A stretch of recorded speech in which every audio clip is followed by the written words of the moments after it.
Wait. Oh, it goes... Oh, here. What the hell?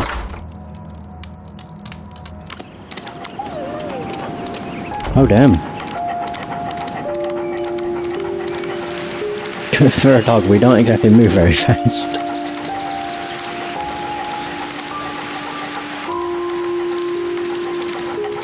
Are we just finding out where they left? This is a shed? Ah. The intruders entered the shed for some reason when they were making off with the silverware. Oh. I was not expecting to take control of a dog. So they made their way into the shed after stealing silver. But why? Know where we're going. Are we going back in? I guess so. Or have I just missed... may have cocked up and followed the scent backwards. Yeah, I think I did. Oops. Alright, so we make our way over to the shed. And hopefully there's a new area.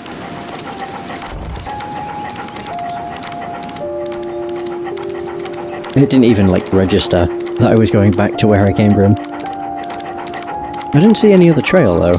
But it did face me away from the shed, so... probably... oh. Doesn't help. Oops.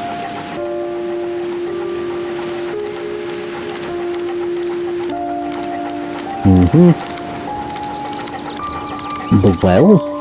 Did they dump something in here?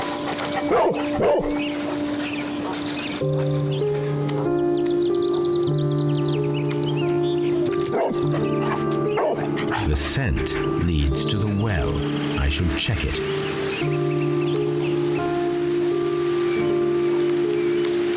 Aha. And our trail leads to the wall. Is that how they left? Yeah, just up and over. I would guess. The intruder's trail is lost behind this wall. The criminals left the house through the French window. They walked to the shed, then across to the well, before fleeing by climbing over the wall. I wonder why they chose such a winding route. It is a bit bizarre. All we can do is investigate. This hook might be useful. Small gardening tools, nothing of great interest. A whole lot of bags. Bags of seed.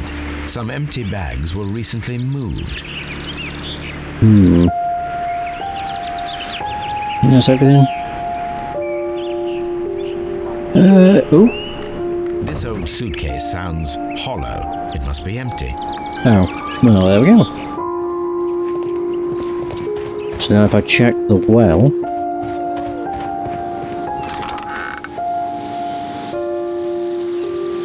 oh, I can see something. There's something glittering at the bottom there, but how can I reach it? Remove the bucket.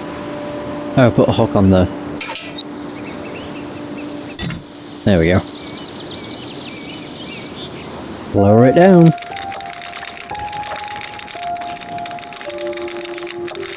I don't know what that is. Looks like a package. Silverware. Oh! This is hardly a coincidence. Oh. I don't think the Randalls were to blame.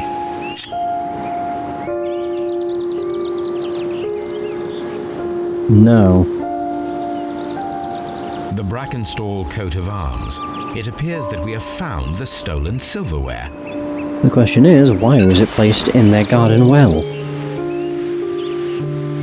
Smells a bit fishy.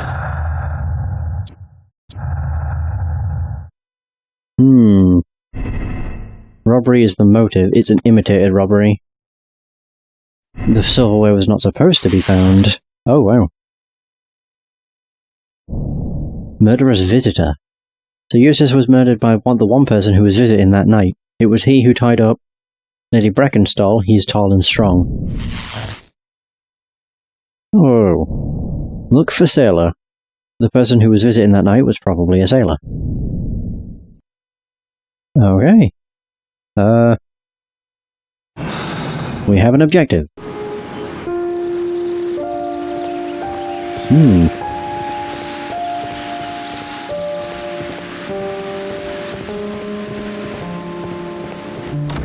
I guess we can speak with the lady. I highly doubt she'll tell us that she knows someone. Lord George Brackenstall.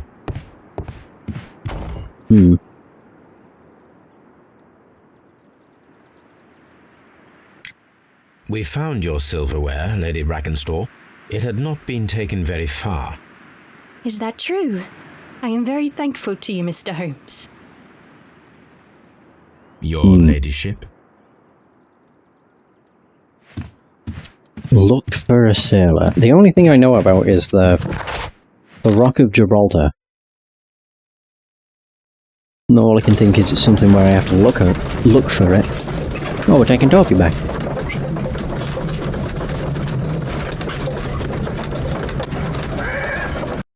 What a good boy.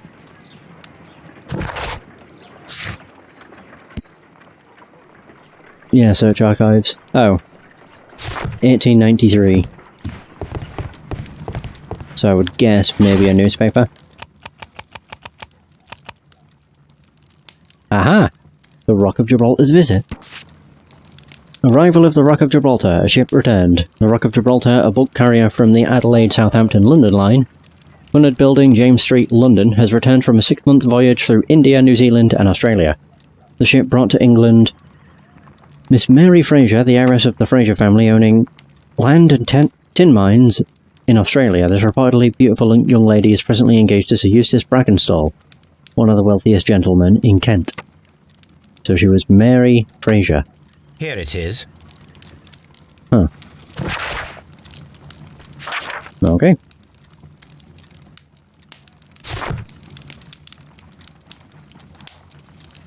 The shipping company, the Adelaide, Southampton, London line, and its address.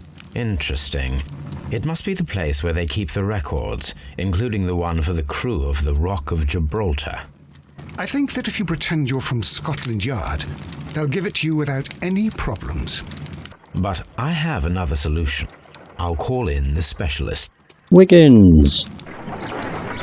I guess. Ah, there we go. Good old Wiggins.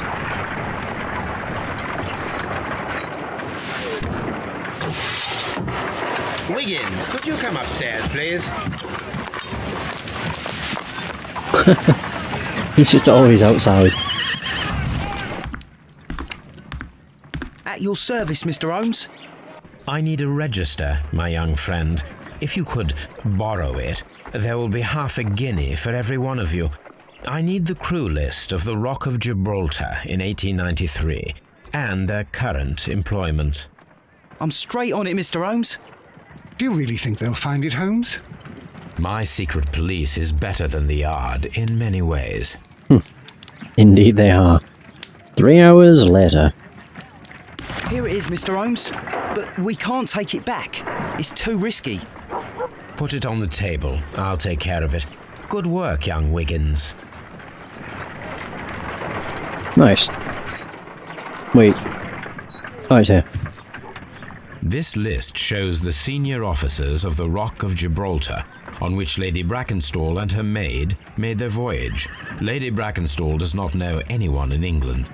This must mean that someone on this list is our mysterious visitor. And these are the lists of the senior officers of the Adelaide, Southampton, London line ships. Let us find out who was in London upon November the 7th. Okay.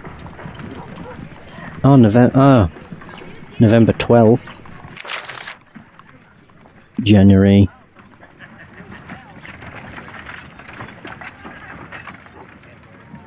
May 17th. I departed from London in November 10th. March 2nd. That's the closest one. The murder date, the 7th. Oh.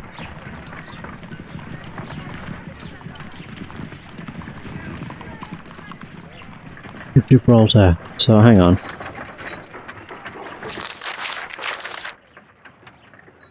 Departure. There we go. So this would be the 7th.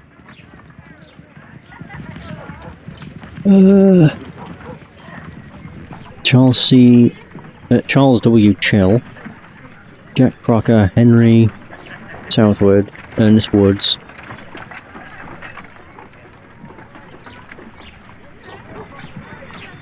Departure. Oh, I might be looking at the wrong thing.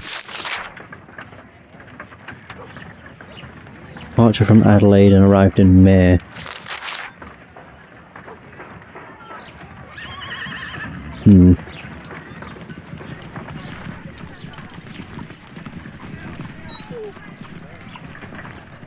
This list shows the senior officers of the Rock of Gibraltar, on which Lady Brackenstall and her maid made their voyage.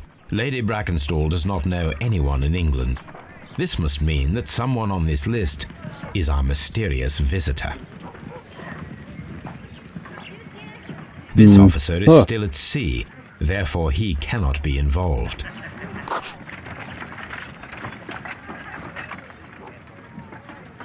Second.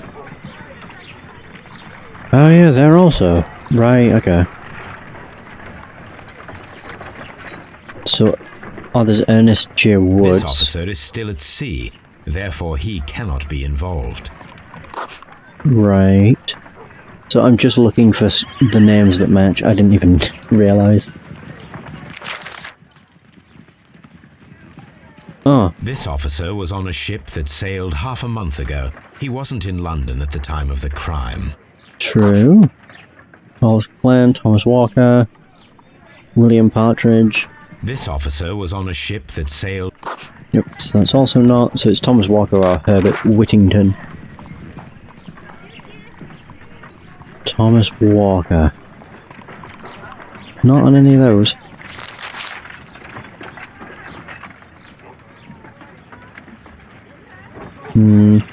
This officer is still at sea, therefore he cannot be involved.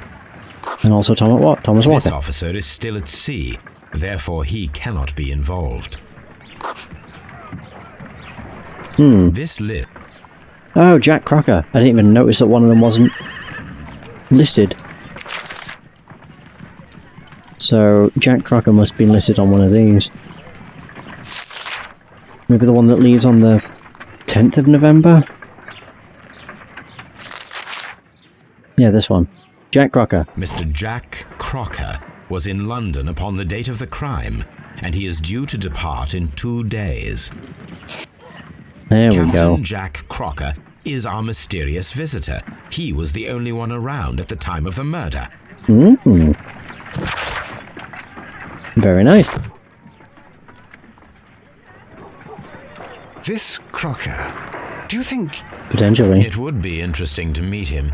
Our young friend should be able to find him. I found him, Mr. Holmes.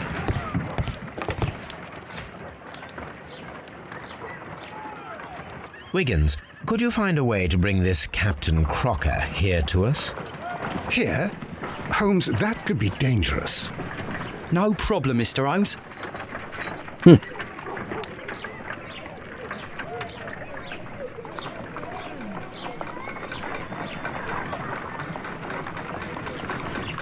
So this is the third portrait. Holmes? Oh, bloody I hell. was informed that you were looking for me, and I'd like to know why. Yes, it is important that we talk. You will soon understand why. We'll profile him first. Clear look. Honest. Oh. Mr. Holmes.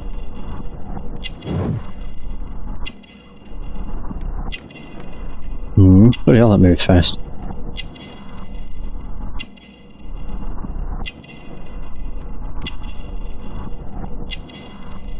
Well, this is weird.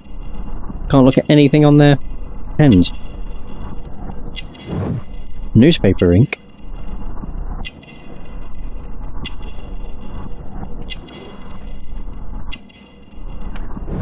Clean boots. Ah, there's a knife somewhere. Ah, there. See knife. And I don't know what that is. Oh. Strong build. There we go. You are acquainted with Lady Mary Brackenstall, are you not?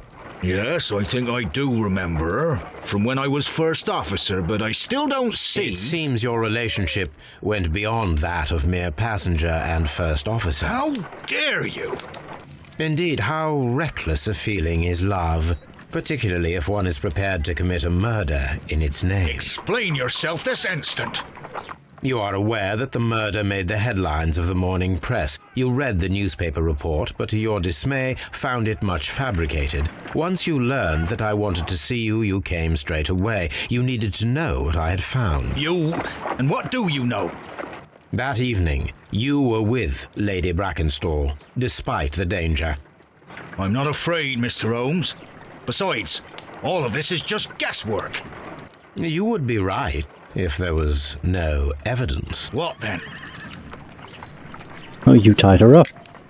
Lady Brackenstall was tied to a chair on the night of the murder. And it was you who tied her up. You call that evidence?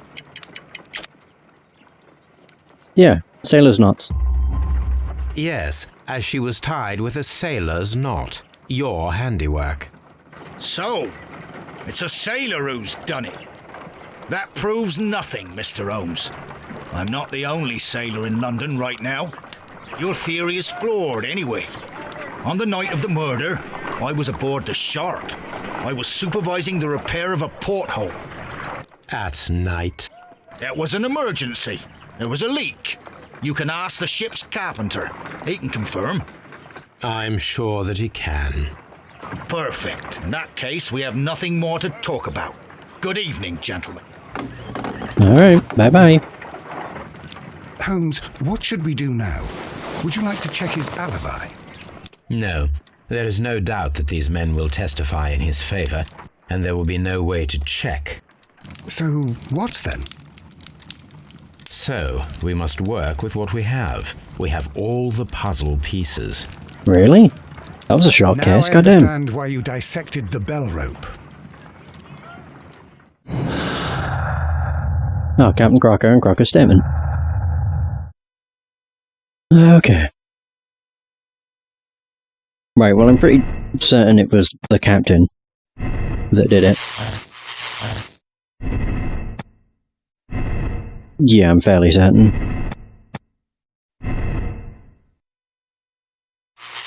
There we go. The Randalls are guilty. Sir Eustace was murdered by the Randall gang. Robbery is confirmed as the motives of the crime. Is this too simple for you? All glory to Lestrade. Take this opportunity to give all the credit to your friend Lestrade. Your name will not appear in the press. Trump the police. The speed with which you resolve this thorny problem is indicative of genius. The police naturally only demonstrated their incompetence. Wow, what a dick. Yeah, I also still don't think that's it, so, you know. We'll do 2 people. Robbery is imitated. The Randall gang... Oh. Randall gang are blamed.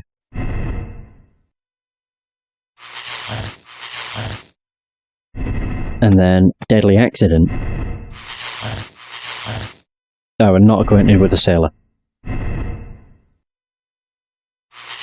There it is. Domestic accident. The death of Sir Eustace was an accident caused by a struggle with his wife. Lady Brackenstall and her maid committed the crime in self-defence. You decide that there's no point in blaming this poor woman. And her maid killed Sir Eustace in an attempt to cover their crime. They deserve to be treated as criminals. Damn. Right, well, I also don't think it's that. So it was a poker blow. Is acquainted with a sailor. And then Crocker's lie in his involvement is clear. He appeared as soon as he heard that I was looking for him, thus signalling his guilt. Captain Crocker was aboard the Sharp on the night of the murder. Oh no! Yeah, his involvement. There it is. The captain is the killer. So Jack Crocker is a murderer, and you'll bring him and his accomplice Lady Brackenstall to justice. The murder was committed in self-defense. Jack Crocker defended a woman against a violent and dipsomaniacal man. The mystery is solved, but you decide to keep it secret. There's no need to inform the police. No, arrest him. Confirm your moral choice. Yes.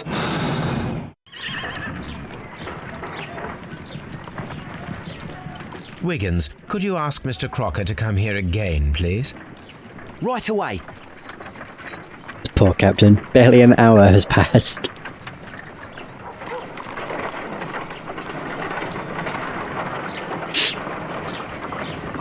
Why did you make me come here again, Mr. Holmes? It is over. I know that it was you who killed Sir Eustace Brackenstall. What? I know, because of the height at which the rope was cut. The knife used was a sea knife, the knots were sailor's knots, and not least the sheer force that was put behind the killing blow. And because you are the only one who knows Lady Mary Brackenstall in London. And because you love her. It's true. Hey! It is time for you to tell us the whole truth. I admit that I loved Mary madly from the first day that I met her. But I never did come to visit her, for I believed that she was in a happy household. When I talked to her maid, who told me everything, I was insane with rage. I was due to set sail for 6 months away. I wanted only to see her again. But it turned into a damnable nightmare when he barged in. He dared raise his hand to her. He was not even worthy of licking her boots. Oh, I regret nothing. I admit I killed the monster out of love for her. She will forgive me if she is able. Lady Brackenstall already forgave you. She said nothing. Mary! But that makes her an accomplice as well as her maid. It places her in danger yet again. Mr. Holmes! You would not have managed to protect her. Till I die, do you hear me? Here is a letter that sets everything clear. And it is the one that should be disclosed to the police. I am the only culprit. Mary had nothing to do with it. Now it is time to end this. What? Uh-oh. Ooh. Oh, good. Ooh. We got him. Nice. Ooh. Had me worried for a second You there. should have let me die. How can I live if Mary suffers? I am sorry, Captain Crocker, but there has been quite enough death in this case. Yeah.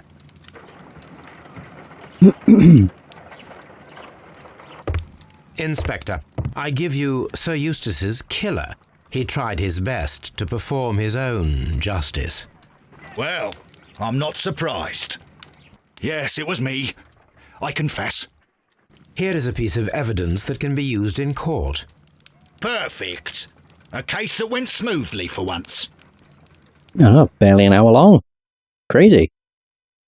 Sir Eustace was murdered by Captain Jack Crocker, who was visiting Lady Brackenstall that night. They staged it as a robbery by the Randall gang.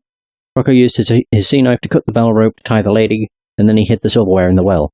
He committed a violent crime for which he deserves condign punishment.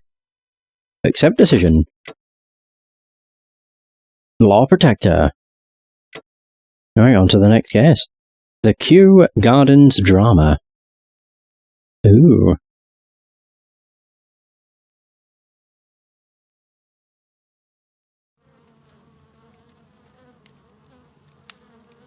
I get the feeling this one's not going to be so short. Holmes, for heaven's sake, whatever's going on? What the frick? Oh, hello, Watson. You're early. Did you kill all of your patients? What? Holmes, where have all these wretched bees come from? I increased the temperature of the room so as to prevent them from hibernating. I needed to take a sample of honey. But it worked, Watson. We will have honey all year round. Ridiculous and dangerous. They're domestic bees, Apis mellifera, such industrious workers. Anyway, Watson, I am sorry, but I must leave you. I'm in rather a hurry. You have a new case? Yes, but nothing as thrilling as this experiment. A theft of plants at the Royal Botanic Gardens in Kew. I'm helping a minister who's an old friend of mine. You can join me if you like. Well, I'll admit that I'd far rather accompany you than remain alone here with these workers of yours. Besides, you'll need a helping hand with the flowers you're intending to bring back. Watson, however did you guess? For the great Sherlock Holmes to bother with the theft of plants. Come on, admit that you're planning to spoil your little bees with some rare pollens. Since when did I become so transparent? Let us go. Ah, okay. So to the Kew Gardens. Alright. So what is it? Oh, it's a theft. I was going to say, I've noticed there's a bit of a theme going. Where it was a murder, a theft, a murder, a theft. But no, it was a murder, a theft, a murder, a murder, a theft. I'm surprised at how short that case was, though. It went a lot quicker than I expected. Ah. Not bad, though. Well, Holmes, here we are at the Royal Botanic Gardens. There's no doubt that this place is beautiful. But are you really intent on investigating the theft of the plants? Yes, of course. Okay. Does seem a bit strange. Our souvenir! Oh, it was the fort. Oh yeah, Captain Jack Crocker. Crocker is a fine man of the sea, aged in his 40s. He's a capable, honest man and well-educated despite not being very wealthy. He was in haste and still... He read the morning newspaper and cleaned his boot before heading out. Oh, so there's 4 people in this case and 3 people in the next. Alright. Don't touch anything else, is that clear? Just go and get a bucket of fertilizer. And without turning it over this time. Good day to you, gentlemen. How may I help you? If you are here for a visit, please do come back on Sunday. I am afraid that it cannot wait. My name is Sherlock Holmes, and this is my friend and colleague, Dr. Watson. We are investigating the theft of plants that took place here 5 days ago. A remarkable collection, I believe. So you're the one in charge, eh? A small favour for a friend. Now, to whom do I have the pleasure of speaking? I am Martin Hamish. I am the Deputy Director of Kew Gardens, and that fellow yonder is Albert. He works here. I am delighted to meet you. What can you tell us about the plants? They were rare and exceptional plants. We presented them at our last exhibition. We haven't removed the stand yet. It is still in the large glass house. We only learned of their disappearance the evening after the exhibition, and nobody saw anything. No doors were forced? No, but I would imagine that for a thief it would be fairly easy to gain entry, for there are no guards here. Well, if you don't mind, we will take a look. Now, you say that it is in the large glass house. Yes, the one just behind me. Just a second, since Albert has nothing else to do. Albert, show these gentlemen where the exhibition was held. How many people work here? Only myself, but occasionally 2 students, Albert, whom you have met, and Miss White.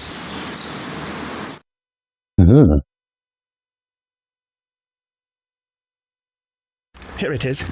This is the place where the stolen plants were exhibited. Thank you. Is there something the matter?